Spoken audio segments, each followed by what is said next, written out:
नमो भगवते तस्मै कृष्णायाद्भुतकर्मणे रूप नाम विभेदेन जगत कीर्ति यो यतः सच्चिदानन्दरूपाय विश्वोत्पत्त्यादिहेतवे तापत्रय विनाशाय श्रीकृष्णाय वयं नुमः। श्री कृष्णाय वयं नुमः। श्रीमद्भागवत महापुराण नवम स्कंध अध्याय चौथा नाभाग और अम्बरीश की कथा। श्री सुखदेव जी कहते हैं, परीक्षित, मनुपुत्र नभग का पुत्र था नाभाग। जब वह दीर्घ काल तक ब्रह्मचर्य का पालन करके लौटा तब बड़े भाइयों ने अपने से छोटे किंतु विद्वान भाई को हिस्से में केवल पिता को ही दिया। संपत्ति तो उन्होंने पहले ही आपस में बांट ली थी। उसने अपने भाइयों से पूछा, भाइयों, आप लोगों ने मुझे हिस्से में क्या दिया है? तब उन्होंने उत्तर दिया कि हम तुम्हारे हिस्से में पिताजी को ही तुम्हें देते हैं। उसने अपने पिता से जाकर कहा, पिताजी, मेरे बड़े भाइयों ने हिस्से में मेरे लिए आपको ही दिया है। पिता ने कहा, बेटा, तुम उनकी बात न मानो। देखो, ये बड़े बुद्धिमान आंगिरस गोत्र के ब्राह्मण इस समय एक बहुत बड़ा यज्ञ कर रहे हैं, परंतु मेरे विद्वान पुत्र वे प्रत्येक छठे दिन अपने कर्म में भूल कर बैठते हैं। तुम उन महात्माओं के पास जाकर उन्हें वह सब देव संबंधी 2 सूत्र बतला दो। जब वे स्वर्ग जाने लगेंगे तब यज्ञ से बचा हुआ अपना सारा धन तुम्हें दे देंगे, इसलिए अब तुम उन्हीं के पास चले जाओ। उसने अपने पिता के आज्ञानुसार वैसा ही किया। उन आंगिरस गोत्री ब्राह्मणों ने भी यज्ञ का बचा हुआ धन उसे दे दिया और वे स्वर्ग में चले गए। जब नाभाग उस धन को लेने लगा तब उत्तर दिशा से एक काले रंग का पुरुष आया। उसने कहा, इस यज्ञ भूमि में जो कुछ बचा हुआ है वह सब धन मेरा है। नाभाग ने कहा, ऋषियों ने यह धन मुझे दिया है, इसलिए मेरा है। इस पर उस पुरुष ने कहा, हमारे विवाद के विषय में तुम्हारे पिता से ही प्रश्न किया जाए। तब नाभाग ने जाकर पिता से पूछा। पिता ने कहा, एक बार दक्ष प्रजापति के यज्ञ में ऋषि लोग यह निश्चय कर चुके हैं कि यज्ञ भूमि में जो कुछ बच रहता है वह सब रुद्रदेव का हिस्सा है, इसलिए वह धन तो महादेव जी को ही मिलना चाहिए। नाभाग ने जाकर उन काले रंग के पुरुष रुद्र भगवान को प्रणाम किया और कहा कि प्रभु, यज्ञ भूमि की सभी वस्तुएं आपकी हैं। मेरे पिता ने ऐसा ही कहा है। भगवान, मुझसे अपराध हुआ, मैं सिर झुकाकर आपसे क्षमा मांगता हूँ। तब भगवान रुद्र ने कहा, तुम्हारे पिता ने धर्म के अनुकूल निर्णय दिया है और तुमने भी मुझसे सत्य ही कहा है। तुम वेदों का अर्थ तो पहले से ही जानते हो। अब मैं तुम्हें सनातन ब्रह्म तत्व का ज्ञान देता हूँ। यहाँ यज्ञ में बचा हुआ मेरा जो अंश है वह धन भी मैं तुम्हें ही दे रहा हूँ, तुम इसे स्वीकार करो। इतना कहकर सत्य प्रेमी भगवान रुद्र अंतर्ध्यान हो गए।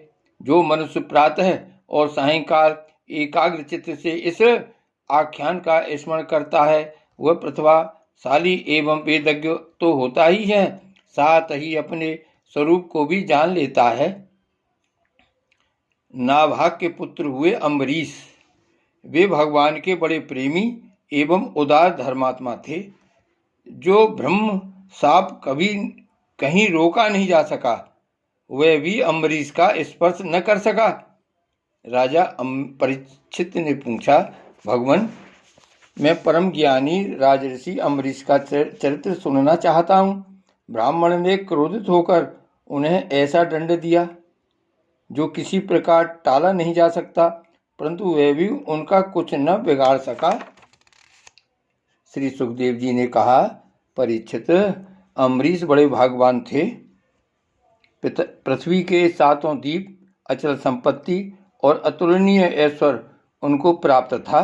यद्यपि वे सब साधारण मनुष्यों के लिए अत्यंत दुर्लभ वस्तुएं हैं, फिर भी वे इन्हें स्वप्न तुल्य समझते थे, क्योंकि वे जानते थे कि जिस धन वैभव के लोभ में पड़कर मनुष्य घोर नरक में जाता है, वह केवल 4 दिन की चांदनी है, उसका दीपक तो बुझा बुझाया है। भगवान श्री कृष्ण में और उनके प्रेमी साधुओं में उनका परम प्रेम था। उस प्रेम के प्राप्त हो जाने पर तो यह सारा विश्व और इसकी समस्त संपत्तियां मिट्टी के डेले के समान जान पड़ती हैं। उन्होंने अपने मन को श्री कृष्णचंद्र के चरणारविंद युगल में, वाणी को भगवदानुगुण वर्णन में, हाथों को श्री हरि मंदिर के मार्जन सेचन में और अपने कानों को भगवान अच्युत की मंगलमयी कथा के स्मरण में लगा रखा था। उन्होंने अपने नेत्र मुकुंद मूर्ति एवं मंदिरों के दर्शनों में, अंग संग भगवत भक्तों के शरीर स्पर्श में, नासिका उनके चरण कमलों पर चढ़ी श्रीमती तुलसी के दिव्य गंध में और रसना जिह्वा को भगवान के प्रति अर्पित नई वेद प्रसाद में संलग्न कर दिया था। अम्बरीश के पैर भगवान के क्षेत्र आदि की पैदल यात्रा करने में ही लगे रहते और वे सिर से भगवान श्री कृष्ण के चरण कमलों की वंदना किया करते। राजा अम्बरीश ने माला, चंदन आदि भोग सामग्री को भगवान की सेवा में समर्पित कर दिया था, भोगने की इच्छा से नहीं, बल्कि इसलिए कि इससे वह भगवत प्रेम प्राप्त हो जो पवित्र कीर्ति भगवान के निज जनों में ही निवास करता है। इस प्रकार उन्होंने अपने सारे कर्म यज्ञ पुरुष इंद्रियातीत भगवान के प्रति उन्हें सर्वात्मा एवं सर्वस्वरूप समझकर समर्पित कर दिए थे और भगवत भक्त ब्राह्मणों की आज्ञा के अनुसार वे इस पृथ्वी का शासन करते थे। उन्होंने धन्व नाम के निर्जल देश में सरस्वती नदी के प्रवाह के सामने वशिष्ठ, असित, गौतम आदि भिन्न भिन्न आचार्यों द्वारा महान ऐश्वर्य के कारण सर्वांग परिपूर्ण तथा बड़ी बड़ी दक्षिणा वाले अनेकों अश्वमेध यज्ञ करके यज्ञाधिपति भगवान की आराधना की थी। उनके यज्ञों में देवताओं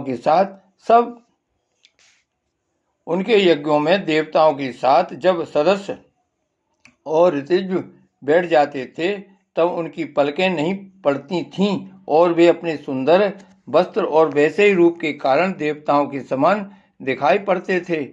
उनकी प्रजा महात्माओं के द्वारा गाए हुए भगवान के उत्तम चरित्रों का किसी समय बड़े प्रेम से श्रवण करती और किसी समय उनका गान करती। इस प्रकार उनके राज्य के मनुष्य देवताओं के अत्यंत प्यारे स्वर्ग की भी इच्छा नहीं करते। वे अपने हृदय में अनंत प्रेम का दान करने वाले श्री हरि का नित्य निरंतर दर्शन करते रहते थे, इसलिए उन लोगों को वह भोग सामग्री भी हर्षित नहीं कर पाती थी जो बड़े बड़े सिद्धों को भी दुर्लभ है।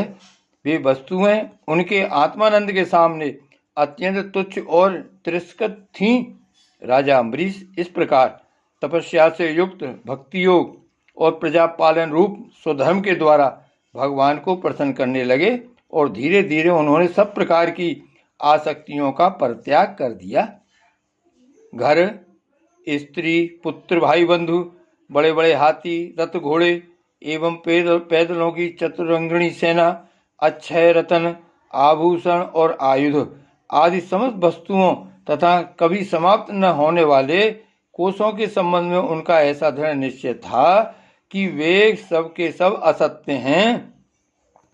उनकी अनन्य प्रेममयी भक्ति से प्रसन्न होकर भगवान ने उनकी रक्षा के लिए सुदर्शन चक्र को नियुक्त कर दिया था, जो विरोधियों को भयभीत करने वाला एवं भगवत भक्तों की रक्षा करने वाला है। राजा अम्बरीश की पत्नी भी उन्हीं के समान धर्मशील, संसार से विरक्त एवं भक्ति पारायण थी। एक बार उन्होंने अपनी पत्नी के साथ भगवान श्री कृष्ण की आराधना करने के लिए 1 वर्ष तक द्वादशी प्रधान एकादशी व्रत करने का नियम ग्रहण किया। व्रत की समाप्ति होने पर कार्तिक महीने में उन्होंने 3 रात का उपवास किया और एक दिन यमुना जी में स्नान करके मधुवन में भगवान श्री कृष्ण की पूजा की। उन्होंने महाअभिषेक की विधि से सब प्रकार की सामग्री और संपत्ति द्वारा भगवान का अभिषेक किया और हृदय से तन्मय होकर वस्त्र, आभूषण, चंदन, माला एवं अर्घ आदि के द्वारा उनकी पूजा की। यद्यपि महाभागवान ब्राह्मणों को इस पूजा की कोई आवश्यकता नहीं थी, स्वयं ही उनकी सारी कामनाएं पूर्ण हो चुकी थीं, वे सिद्ध थे, तथापि राजा अम्बरीश ने भक्तिभाव से उनका पूजन किया। तत्पश्चात पहले ब्राह्मणों को स्वादिष्ट और अत्यंत गुणकारी भोजन कराकर उन लोगों के घर 60 करोड़ गौएं सुसज्जित करके भेज दी।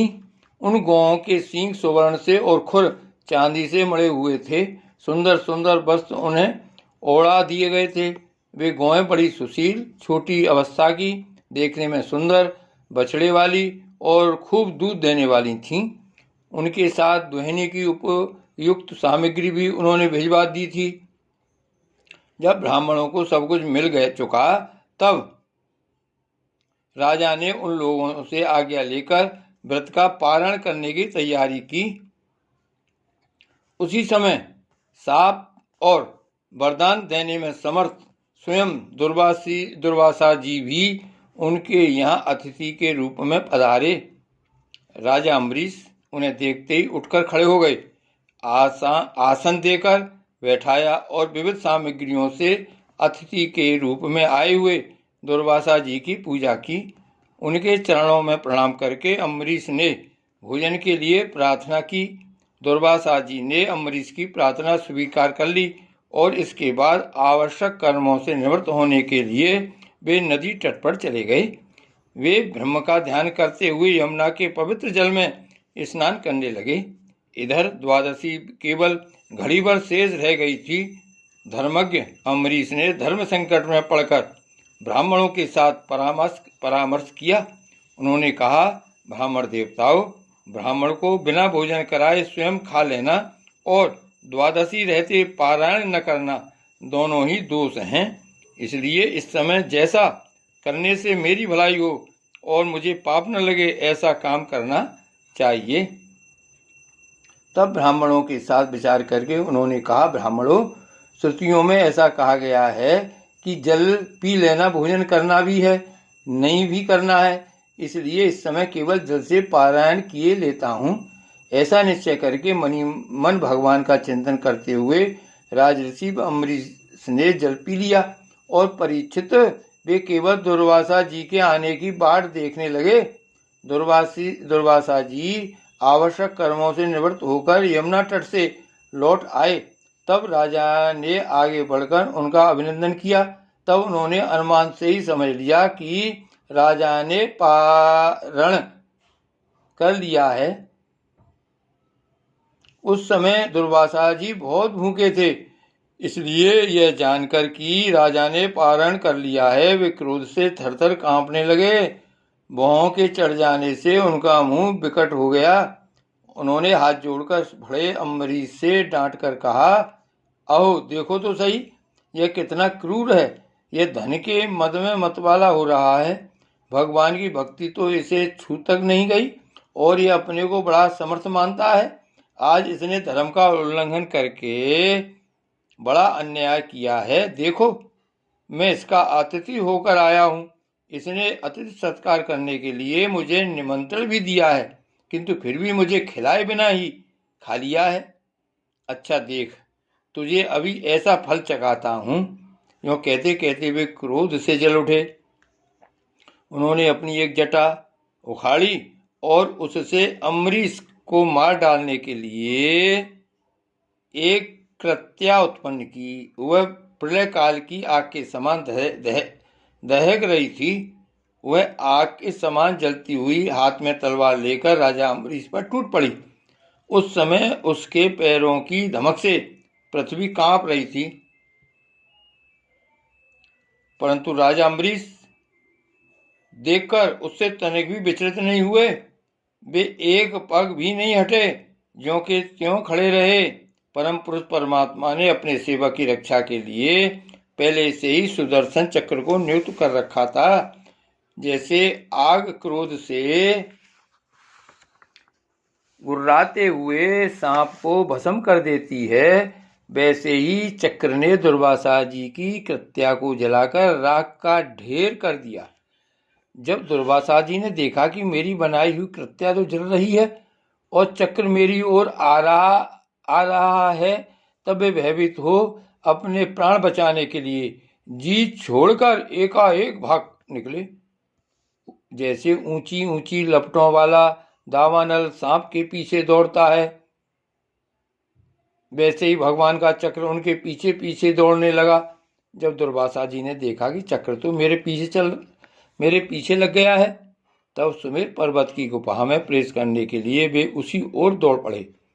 दुर्वासा जी दिशा, आकाश, पृथ्वी, अतल वितल आदि नीचे के लोग, समुद्र, लोकपाल और उनके द्वारा सुरक्षित लोग एवं स्वर्ग तक में गए, परंतु जहां जहां वे गए वहीं वहीं उन्होंने असह्य तेज वाले सुदर्शन चक्र को अपने पीछे लगा देखा।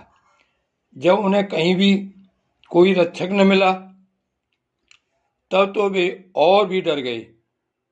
अपने लिए त्राण ढूंढते हुए वे देव शिरोमणि ब्रह्मा जी के पास गए और बोले, ब्रह्मा जी, आप स्वयंभू हैं, भगवान के इस तेजोमय चक्र से मेरी रक्षा कीजिए।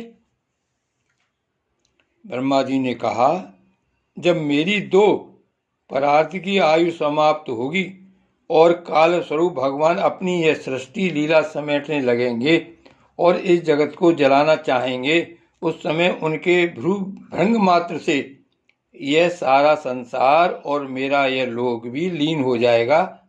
मैं, शंकर जी, दक्ष, भृगु आदि प्रजापति, भूतेश्वर, देवेश्वर आदि सब जिनके बनाए नियमों में बंधे हैं तथा जिनकी आज्ञा सिरोधार करके हम लोग संसार का हित करते हैं, उनके भक्त के द्रोही को बचाने में हम समर्थ नहीं हैं।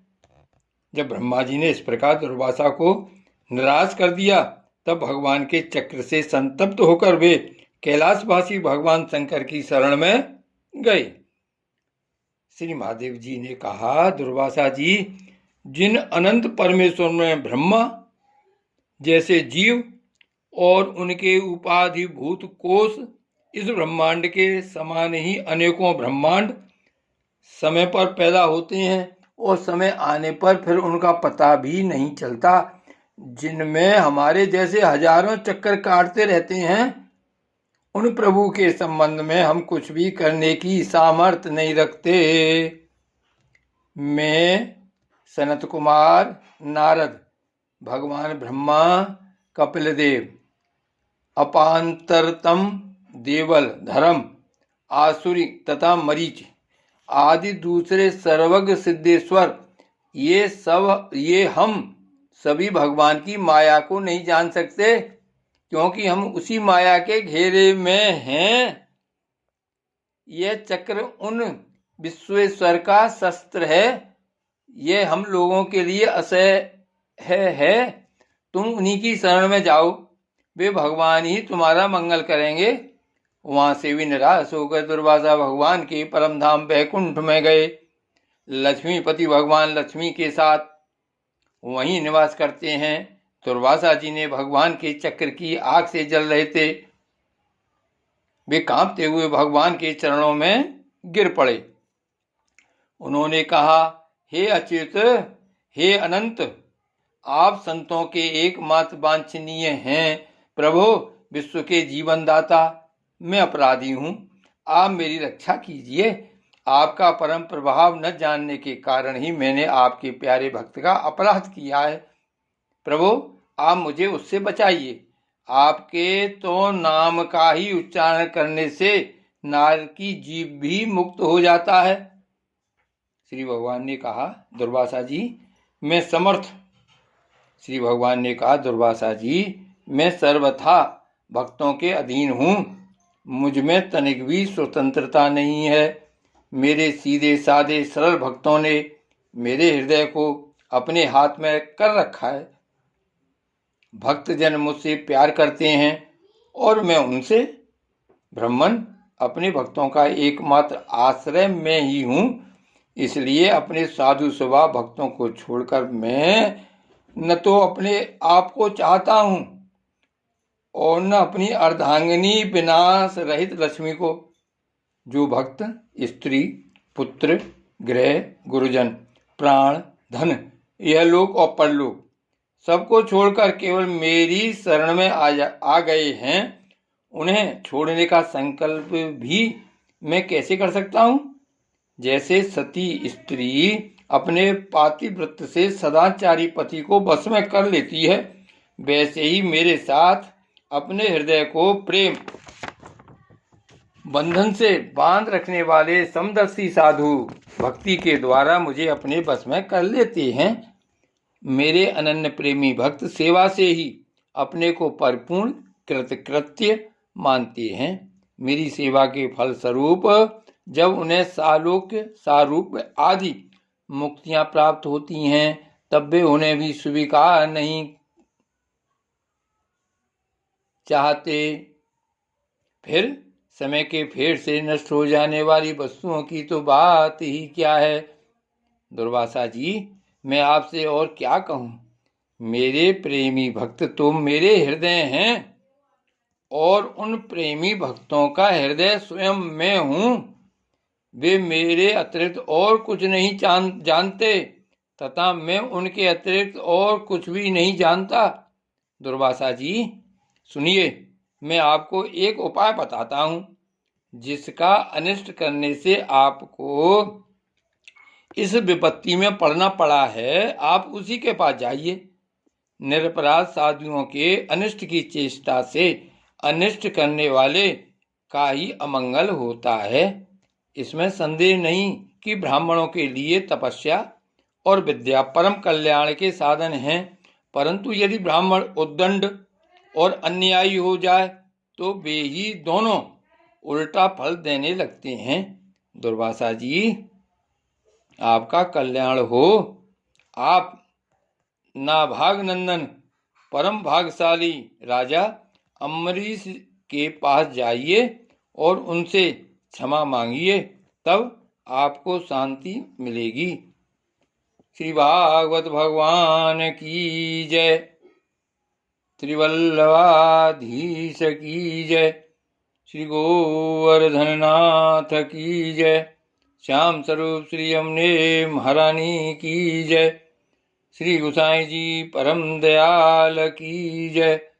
श्री गोकुलनाथ की जय। जय जय श्री गोकुलेश। जय जय श्री गोकुलेश।